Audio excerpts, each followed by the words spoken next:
Hello everyone, क्या आप इन Beyblade से जुड़े खिलौनों को जानते हैं? अगर आपके पास ये खिलौने हैं तो आप भविष्य में इससे अच्छे खासे पैसे कमा सकते हैं। और क्या आप जानते हैं हमारे रे भाई साहब को भी किसी पे क्रश था। इसके अलावा हमारे रे भाई साहब ने किसी से शादी तक कर ली है जिसका पता हम में से कई लोगों को आज तक नहीं है। तो भाई लोग, इन सब बातों को हम थोड़ी देर के लिए साइड में करते हैं और मैं आपसे एक सवाल पूछता हूँ।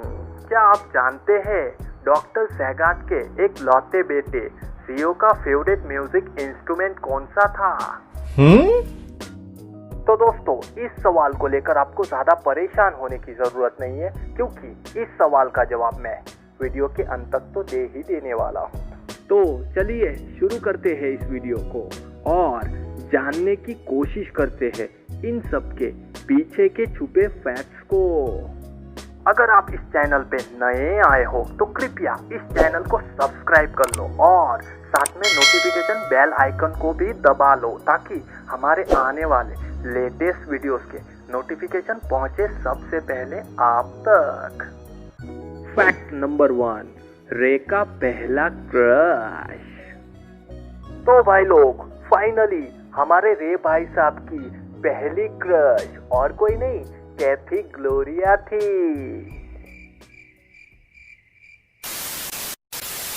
मुझे पता है आप सोच रहे होंगे कि बेब्लेड के तीनों ही ओरिजिनल एनिमे के सारे एपिसोड तो हमने देख लिए थे, जिसमें कैथी ग्लोरिया नाम का कैरेक्टर हमें तो आज तक नहीं दिखा था। तो फिर आज इस वीडियो में कैथी ग्लोरिया नाम का कैरेक्टर न जाने कहां से टपक पड़ा है। इसलिए मैं आपकी जानकारी के लिए बता दूं कि बेब्लेड के ओरिजिनल एनिमे के पहले सीजन के 22 एपिसोड में हमारे रे भाई साहब को कैथी ग्लोरिया पहली बार दिखती है। और कैथी ग्लोरिया टीम सेलिब्रिटी की एक ब्लेडर होने के साथ ही एक एक्ट्रेस भी होती है।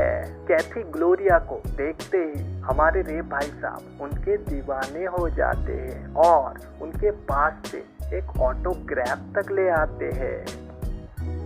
फिर उसी ऑटोग्राफ को रे भाई साहब केनी और टाइसन भाई साहब से छुपा रहे होते हैं, लेकिन हमारे टाइसन भाई साहब भी कहाँ किसी से कम है।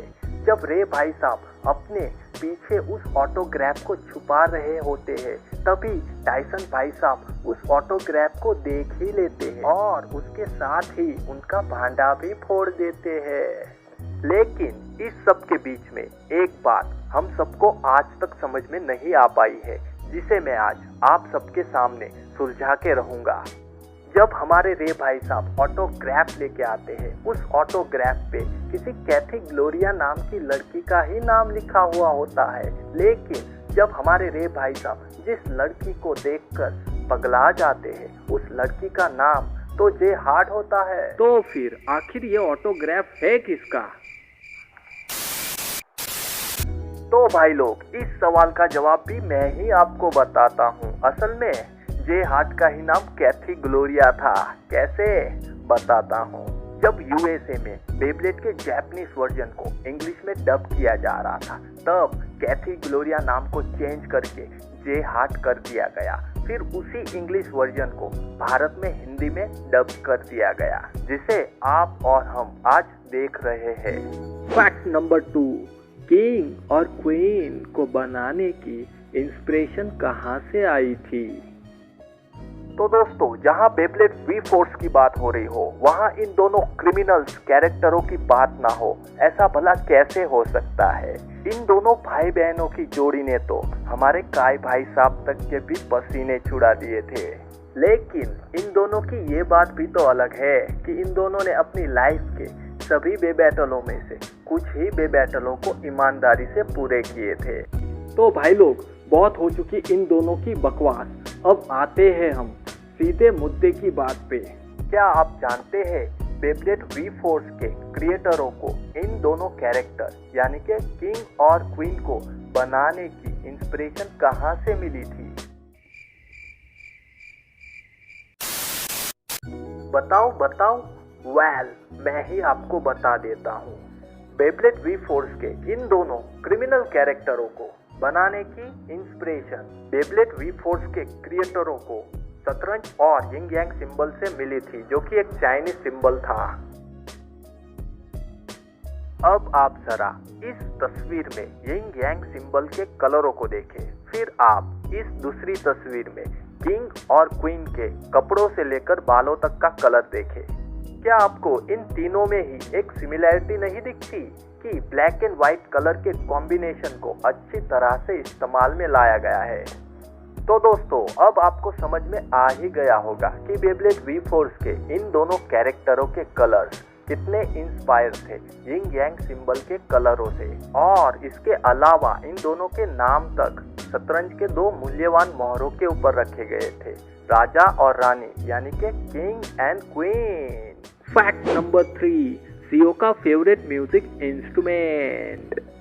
क्या आप जानते हैं बेब्लेड मंगा कॉमिक्स बुक्स के अनुसार डॉक्टर जैगाट का बेटा असली सीओ एक अच्छा लड़का होने के साथ ही एक अच्छा म्यूजिशियन भी था। सीओ का फेवरेट म्यूजिक इंस्ट्रूमेंट वायलिन था, जिसे वो अक्सर बजाया करता था अपनी मौत से पहले। जी हाँ दोस्तों, डॉक्टर जैगाट के असली बेटे सीओ की एक ट्रक दुर्घटना में मौत हो चुकी थी। तो भाई लोग, मैं आपकी जानकारी के लिए बता दूं कि आप बेब्लेड वी फोर्स में जिस सीओ को आज तक देखते आ रहे थे, वो सीओ का हमशक्ल रोबोट था, जिसका असली नाम लियोन था। फैक्ट नंबर 4, हमारे रे भाई साहब ने आखिर किस लड़की से शादी की है?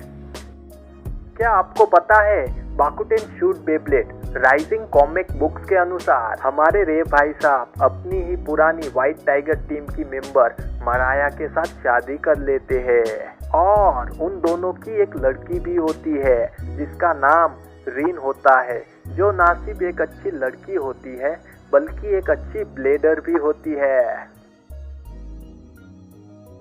फैक्ट नंबर 5, बेब्लेड से जुड़े कीमती खिलौने। तो भाई लोग, जब भारत में बेब्लेड के तीनों ही ओरिजिनल एनिमे सीरीज ने 2003 से लेकर 2005 तक जो पॉपुलैरिटी हासिल की थी, वैसी पॉपुलैरिटी भारत में आज तक और कोई बेब्लेड एनिमे सीरीज ने हासिल नहीं की है। जब भारत में बेब्लेड ओरिजिनल एनिमे सीरीज का सबसे अच्छा दौर चल रहा था, तब बेब्लेड से जुड़े नए नए तरह के कई खिलौने भारत की मार्केट में आ रहे थे। फिर उसी बीच चीटोस, जो कि एक वेफर बनाने वाली इंडस्ट्री थी और आज भी है, उसने अपना नया प्रोडक्ट भारत की मार्केट में उतारा था, जिसमें वो बेब्लेड से जुड़े घूमने वाले खिलौने, जिसे आमतौर पे लोग चक्री भी कहते हैं, उसे अपने वेफर के पैकेट के अंदर डाल के सेल करने लगे थे। फिर जैसे ही बेब्लेड ओरिजिनल एनिमे सीरीज का भारत में अच्छा दौर जाने लगा, वैसे ही भारत की मार्केट से बेब्लेड से जुड़े जितने भी खिलौने थे वो भी बिकना कम हो गए, और उसके साथ ही बेब्लेड से जुड़े चीटोस के वेफर्स भी बंद हो गए। लेकिन भले ही बेब्लेड से जुड़े उन वेफरों के पैकेट्स को बंद कर दिया गया था, पर उस वक्त उन वेफरों में से निकलने वाले खिलौने भारत के बच्चों ने इकट्ठा करना शुरू कर दिया था, यानी कि कलेक्ट करना, जिनमें से कई लड़कों ने उन खिलौनों को आज तक संभाल के रखा हुआ है। कहीं आप उन लड़कों में से ही तो नहीं हो? अगर आप उन लड़कों में से ही हो तो कॉन्ग्रेचुलेशन, क्योंकि उन खिलौनों को आज के वक्त बहुत ही ज़्यादा रेयर माना जाता है, क्योंकि उन चीटोस वेफरों में से निकलने वाले बेब्लेड से जुड़े खिलौने गुजरते समय के साथ अब बहुत ही कम बचे हैं उन लोगों के पास, जिसका सीधा मतलब है कि वो बहुत ही कीमती होने वाले हैं भविष्य में। तो भाई लोग, अगर आपके पास ऐसे ही खिलौने हैं तो आप भविष्य में किसी टॉय कलेक्शन वाले को सेल करके अच्छे खासे पैसे कमा सकते हो। तो दोस्तों, इसी के साथ ही आज के इस वीडियो में बस इतना ही था। अगर आपको ये वीडियो पसंद आया हो तो प्लीज़ इसे लाइक कीजिए, ताकि मुझे समझ में आ सके कि आपको ऐसे वीडियो पसंद है, ताकि मैं आपके लिए जल्द से जल्द ऐसे ही वीडियो और भी ला सकूं। और साथ में वीडियो को शेयर भी कीजिए, ताकि हमारे ये मज़ेदार फैक्ट्स औरों तक पहुंच पाए। तो भाई लोग, वीडियो के अंत तक आप पहुंच ही गए हो तो चैनल को सब्सक्राइब भी कर लो। सब्सक्राइब बटन दबाने के साथ नोटिफिकेशन बेल आइकन को भी दबा लीजिए, ताकि हमारे आने वाले लेटेस्ट वीडियोस के नोटिफिकेशन पहुंचे सबसे पहले आप तक। तो दोस्तों, अगले वीडियो में फिर मिलेंगे, तब तक के लिए गुड बाय।